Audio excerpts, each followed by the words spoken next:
Bapak Ibu yang dikasih Tuhan, kita bertemu kembali di dalam kebaktian lansia GKP Jemaat Seroja. Kita berdoa semoga kita dapat segera berkebaktian tatap muka secara langsung dalam kondisi yang baik. Nah, dalam kesempatan kebaktian ini, Jumat 9 April 2021, kita akan mengangkat tema percaya walau tidak melihat.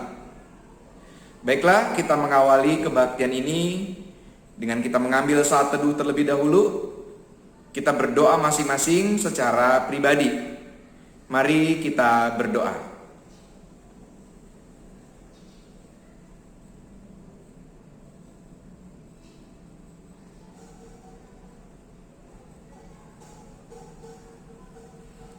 Ya Allah yang mengasihi kami sungguh bersyukur untuk kesempatan kami dapat kembali berbakti dalam cara yang seperti ini.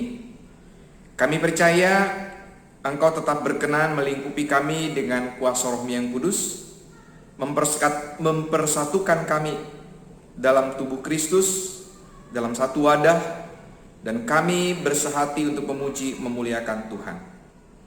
Kini Allah, kami menyambut undangan Tuhan untuk kami berbakti bersama-sama di dalam Tuhan Yesus Kristus. Amin. Mari Bapak Ibu yang dikasih Tuhan, sebagai nyanyian pembukaan, mari kita bernyanyi pelengkap Kidung Jemaat 7.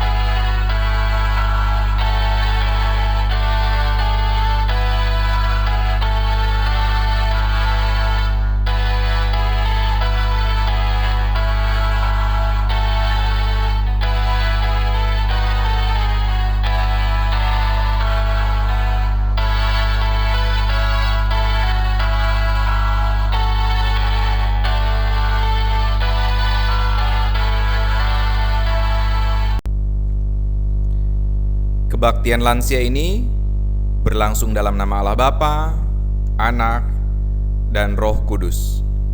Damai sejahtera dari Allah beserta Bapak Ibu sekalian. Di dalam perjalanan kehidupan kita, tentulah sudah ada banyak peristiwa, pengalaman, dan juga berkat-berkat dari Tuhan.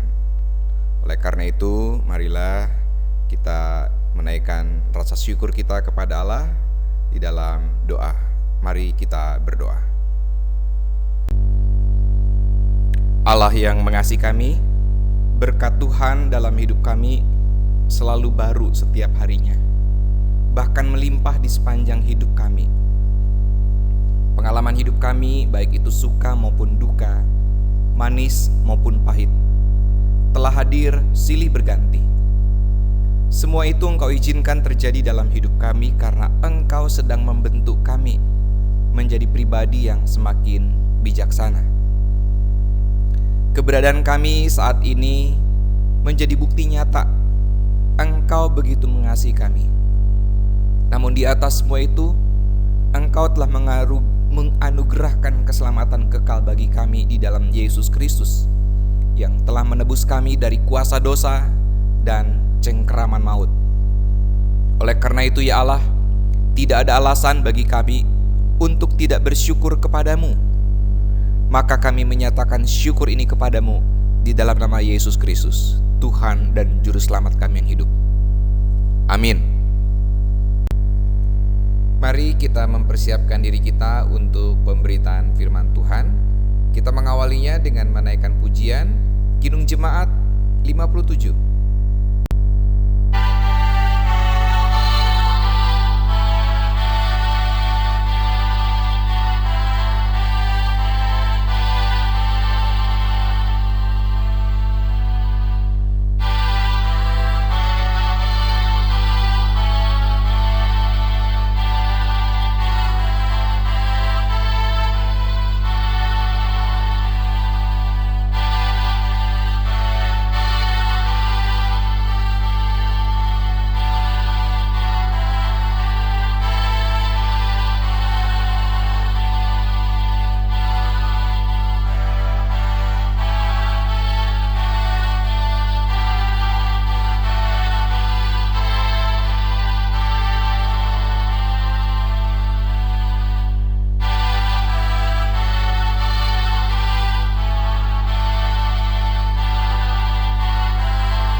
Bapak Ibu yang dikasihi Tuhan, renungan kita pada kebaktian lansia sore ini mengangkat tema percaya walau tidak melihat. Dan marilah kita mempersiapkan diri kita mempersiapkan Alkitab kita juga untuk kita membaca dan menghayati kesaksian firman Tuhan. Dan mari kita mengawalinya dengan berdoa memohon pertolongan Roh Kudus. Mari.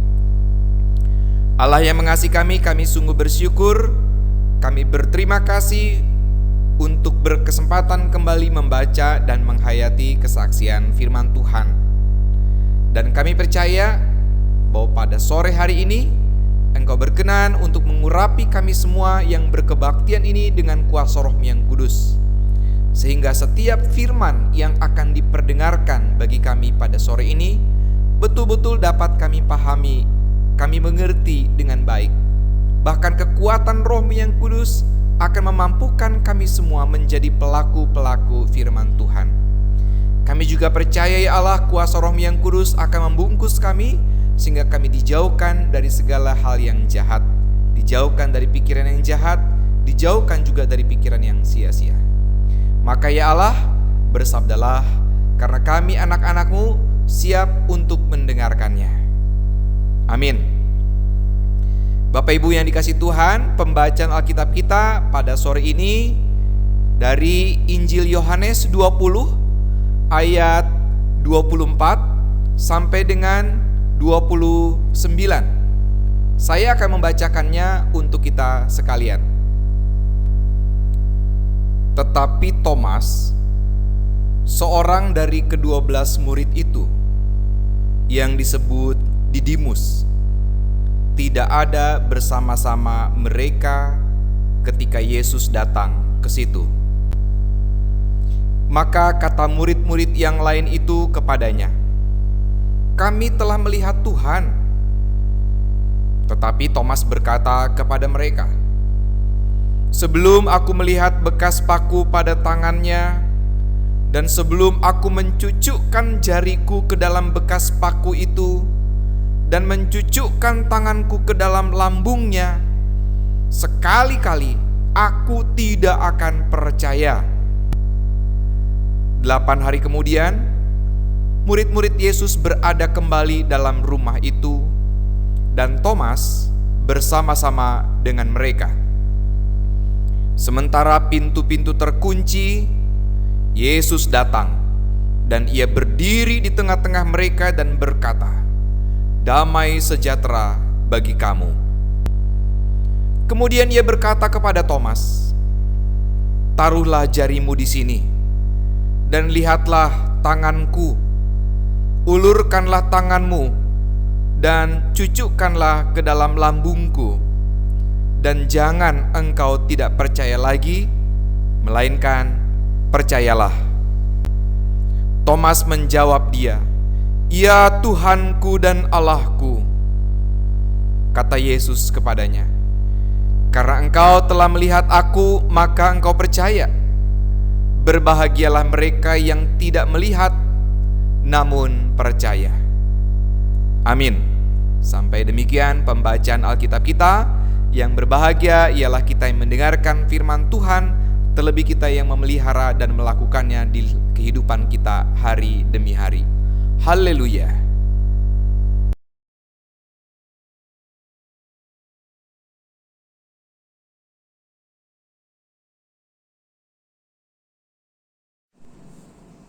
Bapak Ibu yang dikasihi Tuhan, tema renungan pada kebaktian lansia sore ini adalah percaya walau tak melihat.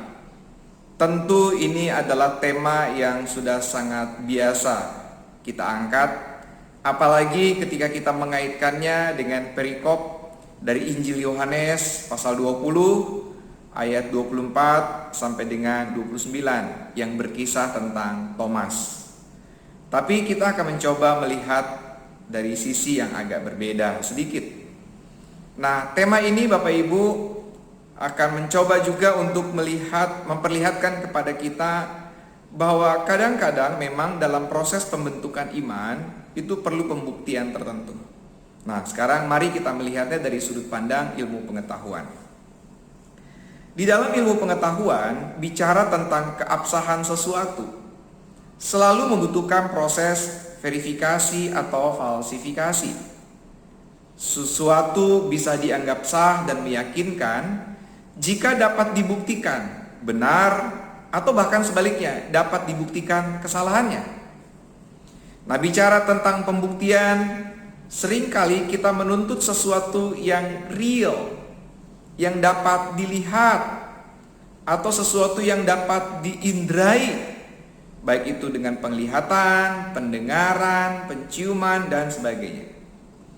Maka jika belum dapat dilihat, belum dapat diindrai, maka pembuktian itu menjadi kurang meyakinkan.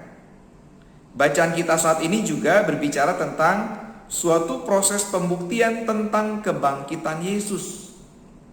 Nah, dalam hal ini Thomas menggunakan pendekatan atau pola pikir ilmiah untuk bisa membuktikan kebangkitan Tuhan Yesus.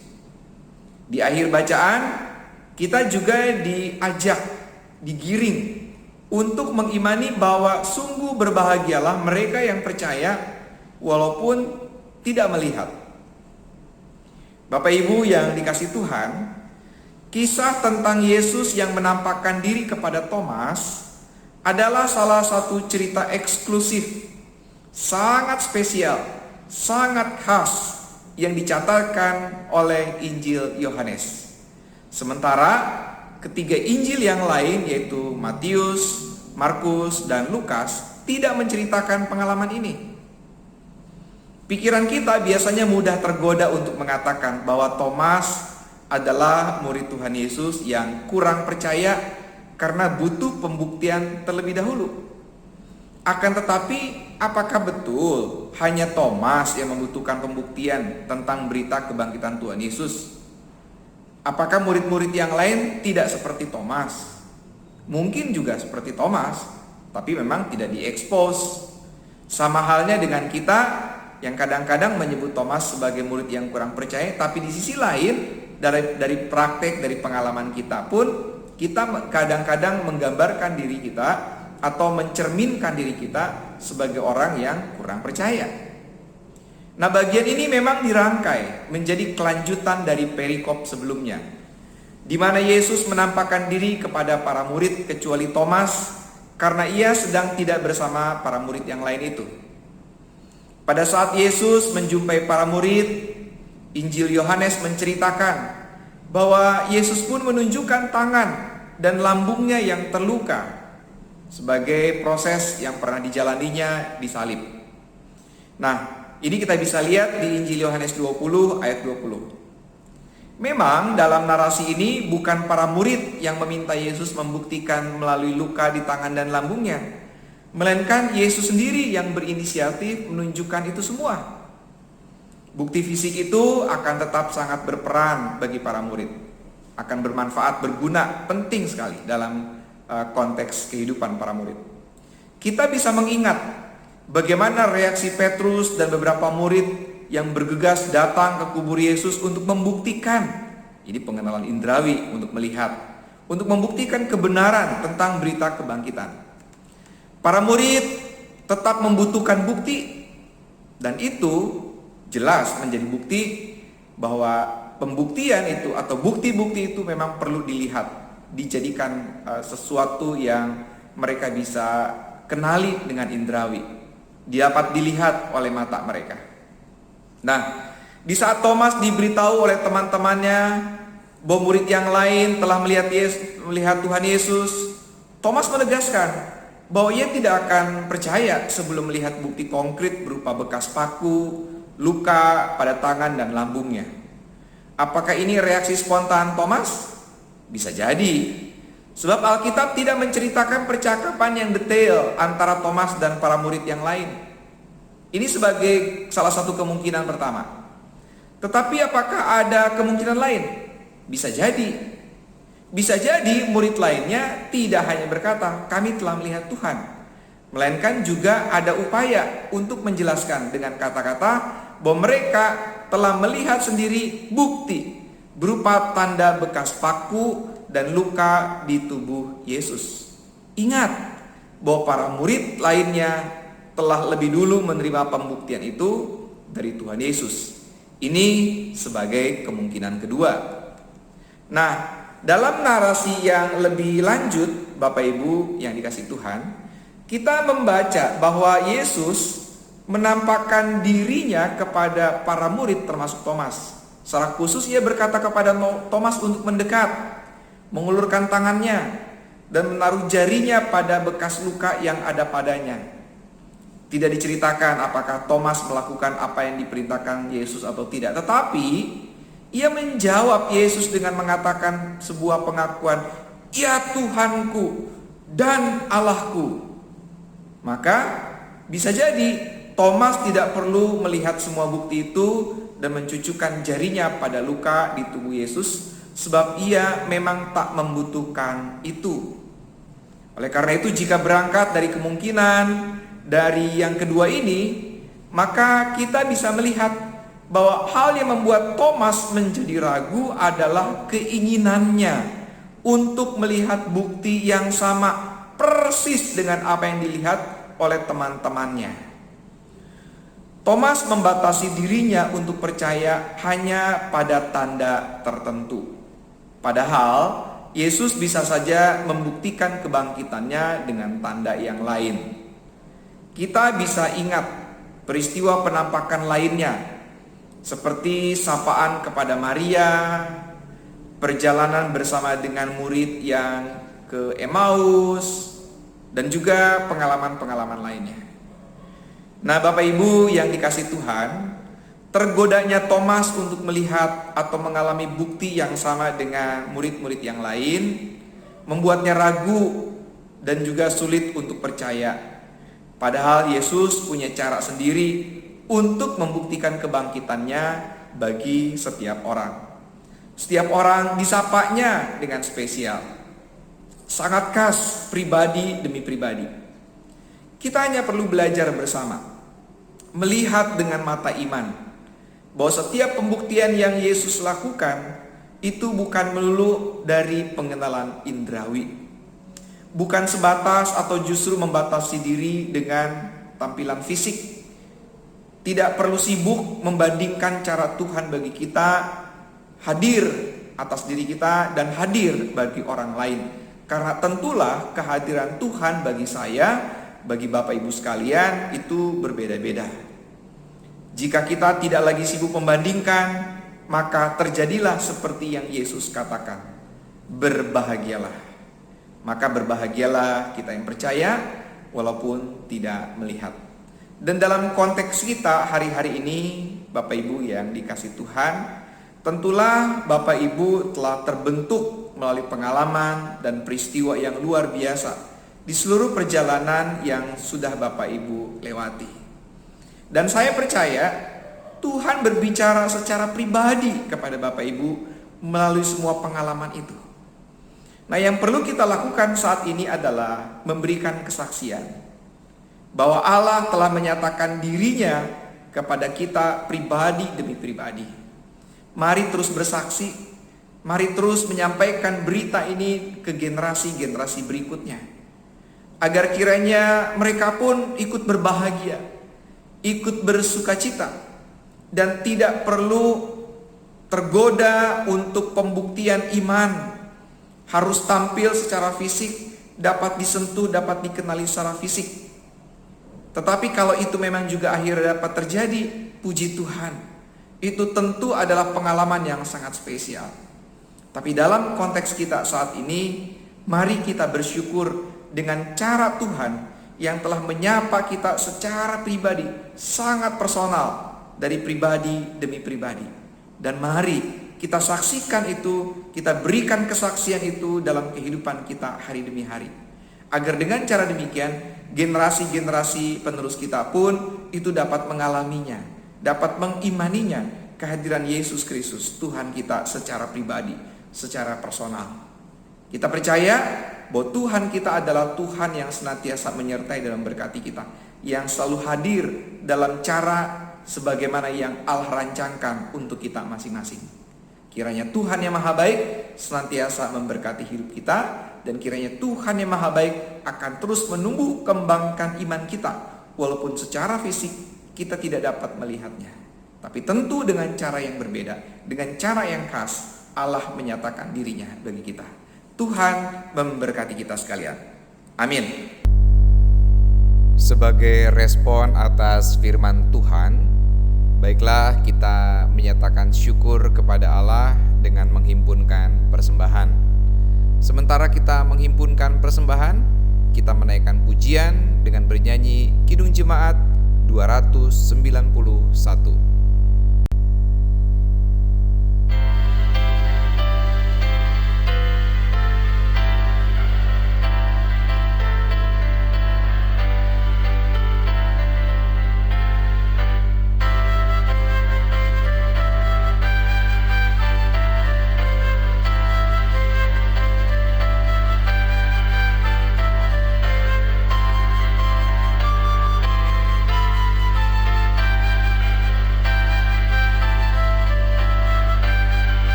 Bapak Ibu yang dikasih Tuhan, mari kita membawa persembahan kita ini di dalam doa. Lanjutkan nanti dengan menaikkan doa syafaat, dan nanti akan kita akhiri bersama dengan mengucapkan doa Bapa kami. Mari kita berdoa. Allah yang mengasihi kami bersyukur atas firman Tuhan yang telah diperdengarkan bagi kami sore hari ini. Firman Tuhan yang kiranya semakin meneguhkan iman percaya kami, walaupun kami tidak berada di tempat ketika Tuhan Yesus bangkit. Biarlah firman Tuhan ini juga semakin membuat kami menginsyafi bahwa cara Tuhan menyapa dan menyatakan diri kepada setiap pribadi tentulah sangat khas dan berbeda-beda sesuai kehendak Allah atas diri kami masing-masing. Ya Allah, kami juga bersyukur atas nafas kehidupan yang masih Engkau percayakan bagi kami. Demikian pula kami bersyukur untuk kekuatan, kesehatan, dan sukacita atas hidup kami, serta berkat berupa nafkah kehidupan yang memungkinkan kami masih dapat menghimpunkan persembahan. Maka biarlah persembahan berupa uang ini Engkau berkati, agar bermanfaat mendukung kehidupan bergereja di gerejamu ini. Berkati juga setiap pelayan Tuhan yang mengelolanya. Ya Allah, melalui persembahan berupa uang ini sesungguhnya kami hendak membawa diri kami sebagai persembahan yang hidup, kudus, dan berkenan kepadamu. Kami juga bersyukur ya Allah, karena di dalam situasi yang terbatas ini kami masih tetap beroleh kesempatan berkebaktian. Kami bersyukur juga untuk anggota-anggota keluarga kami beserta dengan generasi-generasi penerus. Dalam rasa syukur ini kami juga mengingat saudara kami yang dalam pergumulan khusus, mereka yang sakit, kami tidak merincinya satu demi satu, mereka yang sedang mengalami pergumulan batin, konflik, ketakutan, kecemasan, kebimbangan, bahkan yang sedang dilanda kegoncangan iman. Kiranya Engkau bermurah hati untuk mendampingi mereka satu demi satu, sesuai dengan pergumulannya masing-masing. Kami percaya bahwa berjalan bersama dengan Tuhan, maka setiap pergumulan itu justru menjadi kesempatan bagi kami bertambah berkualitas dalam iman. Khusus saat ini ya Allah, kami juga berdoa bagi saudara kami di Timor, di Nusa Tenggara Timur, di lokasi yang baru saja mengalami bencana alam. Kiranya Engkau bermurah hati mendampingi dan memulihkan mereka. Biarlah Engkau juga menguatkan mereka agar mereka dapat segera bangkit. Berkati juga orang-orang yang menjadi perpanjangan tangan Tuhan untuk membantu saudara kami di Timor untuk dapat segera pulih. Berkati juga pemerintah kami yang begitu serius membantu dalam proses penanganannya. Ya Allah, kami juga berdoa untuk saudara kami sebangsa dan setanah air yang saat ini menderita dengan beragam latar belakangnya, termasuk juga mereka yang berkesulitan beribadah. Kami percaya Engkau berkenan menopang dan memberikan jalan keluar terbaik atas setiap pergumulannya. Sementara itu kiranya Engkau berkenan memakai kami menjadi perpanjangan tangan Tuhan untuk memberkati mereka. Ya Allah, kami juga berdoa untuk kehidupan kami masing-masing secara pribadi. Tentulah Engkau tahu persis apa yang sedang menjadi kerinduan, harapan, dan kebutuhan kami. Oleh karena itu, kiranya Engkau berkenan terus mendampingi kami, bahkan berkenan membantu memikulkan beban hidup kami.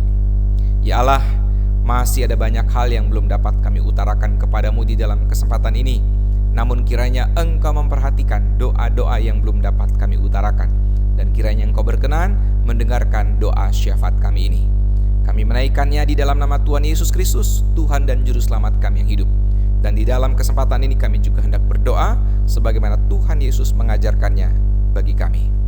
Bapa kami di dalam surga, dikuduskanlah namamu. Datanglah kerajaan-Mu, jadilah kehendak-Mu di bumi seperti di surga. Berikanlah kepada kami pada hari ini makanan kami yang secukupnya, dan ampunilah kami akan kesalahan kami, seperti kami juga mengampuni orang yang bersalah kepada kami.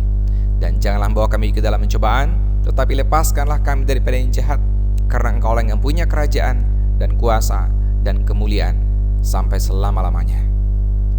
Amin.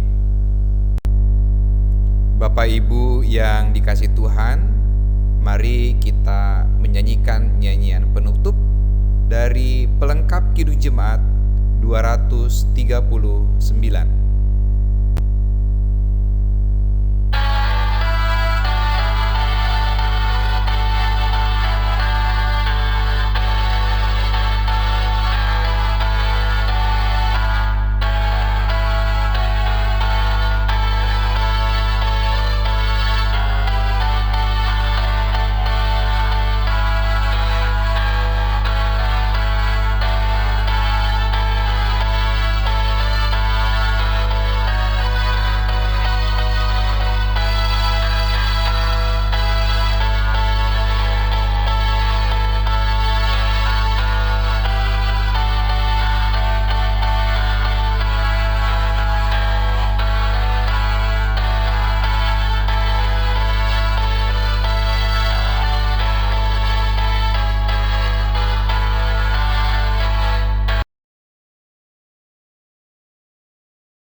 Bapak Ibu yang dikasihi Tuhan, mari melanjutkan kehidupan ini dengan segala sukacita dan kebahagiaan, serta dengan penuh penghayatan, penuh keyakinan bahwa Allah memberikan berkat-Nya secara khas kepada setiap pribadi.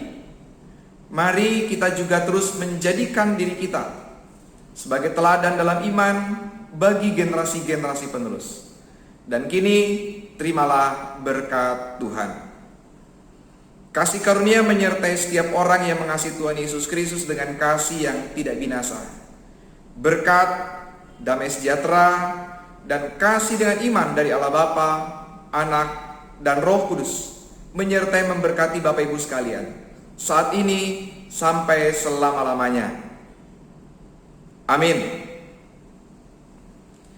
Baiklah Bapak Ibu yang dikasihi Tuhan, kebaktian kaum lansia pada hari ini selesai. Kita akan bertemu kembali di dalam kesempatan yang berbeda. Tuhan memberkati.